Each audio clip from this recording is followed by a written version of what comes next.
چونکہ معتکف حضرات بھی یہاں موجود ہیں، تو جیسے عمرہ کرنے والا یا حج کرنے والا احرام باندھ لیتا ہے تو پھر جائز چیزیں بھی وہ چھوڑ دیتا ہے. محرم جس کو کہتے ہیں نا، احرام والا، بہت ساری جائز چیزیں بھی وہ نہیں کرتا، منع ہو جاتی ہیں. خوشبو لگانا جائز تھا، احرام کے بعد منع. بال کاٹنا جائز تھا، احرام کے بعد منع.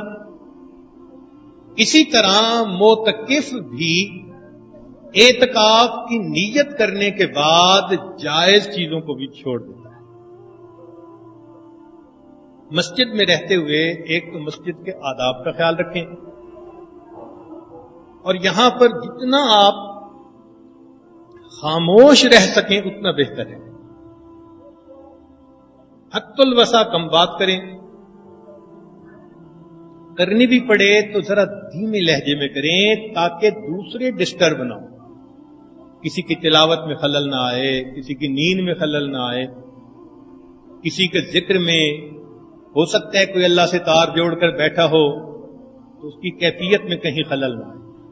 ہمیں چونکہ گھروں میں بھی اونچا بولنے کی عادت ہے تو اس لیے کئی مرتبہ مسجد میں بھی اونچا بولتے رہتے ہیں اور بھول جاتے ہیں کہ بھئی ہم ایک ایسی جگہ پر ہیں جہاں اور بھی بہت سارے لوگ اسی نیت کے ساتھ ہیں. تو اس لیے ایک تو اونچا بات کرنے سے پرہیز کریں، چاہے کھانے کے دوران چاہے کھانے کے علاوہ. جتنی بھی ضروری بات ہو کوشش کریں کہ سرگوشی کریں، سرگوشی کریں، اس انداز سے بات کریں. اور ایک اور مصیبت ہے جس کا نام ہے سیل فون. شیطان اعتکاف کو خراب کرنے کے لیے اس کو استعمال کرے گا. یہ خنجر در بغل ہے، خنجر در بغل ہوتا تھا، یہ فون در جیب ہے. بس وہ اس کے ذریعے سے آپ کے اعتکاف کے اندر خلل ڈالنے کی کوشش کرے گا. ان 10 دنوں میں چونکہ نیت کر لی، اس لیے اب سیل فون کو بھی حد الوسع استعمال نہ کریں. اتنی ایمرجنسی تو نہیں ہوتی کہ سیل فون کے بغیر کھانا ہضم نہیں ہو رہا، یا سیل فون کے بغیر نیند نہیں آ رہی، یا سیل فون کے بغیر پتہ نہیں کوئی آسمان گر جائے گا. بالکل آسمان نہیں گرتا، یقین دلاتے ہیں. آپ سیل فون کو 10 دن بالکل استعمال نہ کریں. رہ گئی بات خیر خیریت کی تو گھر والوں کو پہلے سے ہی بتا دیں کہ بھئی 10 دن میں no news is a good news. بات ختم. یہ کہاں لکھا ہے کہ ہم نے اعتکاف میں بھی روز خیریت دریافت کرنی ہے؟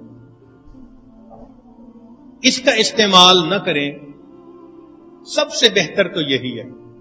اور کوئی بہت مجبوری ہے کسی کی تو جیسے کوئی مجرم جرم کو چھپ کے کرتا ہے وہ اس طرح کرے.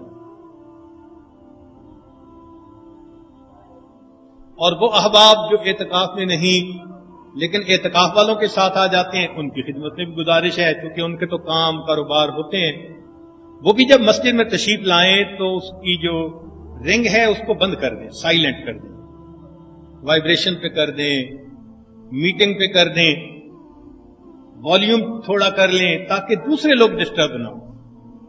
اکثر دیکھا یہ گیا ہے کہ جو جزوی وقت کے لیے آتے ہیں یا بیانات کے لیے آتے ہیں، کیونکہ وہ تو آتے ہی اپنے کاموں سے ہیں تو ان کے سیل فون اسی طرح ہوتے ہیں کئی مرتبہ. تو دیکھنے والا یوں محسوس کرتا ہے کہ شاید اعتکاف والا ہی یہ کام کر رہا ہے. اعتکاف والے بھی احتیاط کریں، اور جو ان کے ساتھ شمولیت کے لیے دوسرے حضرات آتے ہیں وہ بھی احتیاط کریں، بہت احتیاط کریں اس بارے میں.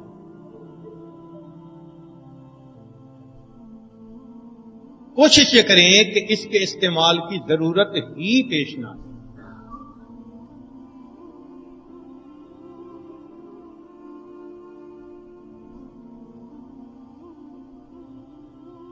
تو 2 باتیں اس وقت تک عرض کی گئیں، ایک باتیں کرنا اور ایک سیل فون کا استعمال. دوسروں کا جتنی رعایت کریں گے نا اور ان کا خیال رکھیں گے اتنا اجر زیادہ ملے گا. آپ خود غور کریں کہ سیدنا رسول اللہ صلی اللہ علیہ وسلم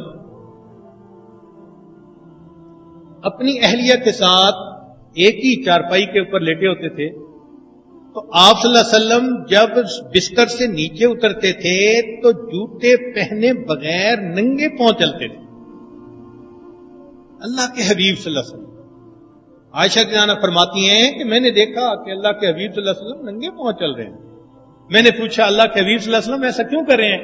فرمایا عائشہ تو سو رہی تھی، میں نے کہا جوتوں کی وجہ سے تیری نیند میں خلل نہ آ جائے۔ ہم بھی سنت پر عمل کر لیں اور ایک اس بات کا خیال کریں کہ جو اجتماعی نظم ہے اس میں جڑیں، جو انفرادی اعمال تلاوت وغیرہ کا وقت ہے اس میں انفرادی کام کریں، اجتماعی اعمال کے وقت اجتماعی عمل کریں۔ ورنہ عام طور پر جب رات کو سونے کا وقت ہوگا اس وقت باتیں یاد آ جائیں گی، اور جب دن میں تعلیم کے لیے یا مجلس بیان کے لیے اٹھیں گے اس وقت نیند غالب آ جائے گی۔ تو شیطان ہمارے پیچھے ہے تو لگا ہوا، بڑے بڑے شیطان رمضان میں بند ہو جاتے ہیں لیکن چھوٹے چھوٹے شتونگڑے تو پھر ہی رہے ہوتے ہیں۔ تو کہیں ایسا نہ ہو کہ وہ ہمارے اعتکاف کو خراب کرنے کی کوشش کریں۔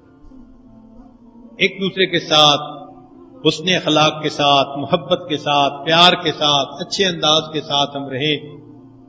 10 دن اس کیفیت کے ساتھ گزاریں کہ یہ وقت ہمارے پاس امانت ہے، اپنا وقت نہیں ہے۔ اب نیت کر کے ہم یہ وقت دے چکے ہیں، اب اس وقت کو ہم نے عبادت میں اللہ کے ایسے استعمال کرنا ہے جس سے اللہ رب العزت خوش ہو جائے، اللہ رب العزت راضی ہو جائے۔ ہیں تو 10 دن، لیکن ان 10 دنوں میں پھر آپ اپنی شروع اور بعد کی کیفیت کے درمیان موازنہ بھی خود کیجئے گا، دیکھیے گا کہ پھر اس کے کیا اثرات ہوتے ہیں۔ من طلب فقد وجد، من جد فقد وجد۔ اللہ تعالیٰ محنت ضائع نہیں فرماتے۔ ہمارے ہاں مزدور مزدوری کرنے آتا ہے تو جس کے دل میں تھوڑی سی شرافت ہوتی ہے وہ بھی شام کو مزدوری دیے بغیر اس کو نہیں واپس بھیجتا، تو کیا سوچتے ہیں اس مالک الملک کے بارے میں کہ زمین و آسمان کے خزانوں کی کنجیاں جس کے ہاتھ میں ہیں۔ اگر ایک بندہ 10 دن رات اللہ کے لیے اس کے گھر میں آ کر بیٹھا اور اس نے دہلیز پکڑ لی کہ اللہ آپ کو منانے کے لیے آیا ہوں، کیا اللہ تعالیٰ اس مزدور کی مزدوری دیے بغیر اس کو چھٹکارا دے؟ ایسا ہرگز نہیں ہو سکتا۔ اللہ تعالیٰ کا ارادہ خیر کا ہے، اس لیے انہوں نے یہاں آنے کی توفیق دی۔ دعا کرتے ہیں اللہ تعالیٰ ان دنوں میں ہمیں بھرپور عبادت کے ساتھ اپنے عیوب ختم کرنے کی، گناہوں سے توبہ کرنے کی اور ایک اچھا انسان بننے کی توفیق عطا فرما۔ وآخر دعوانا ان الحمد للہ۔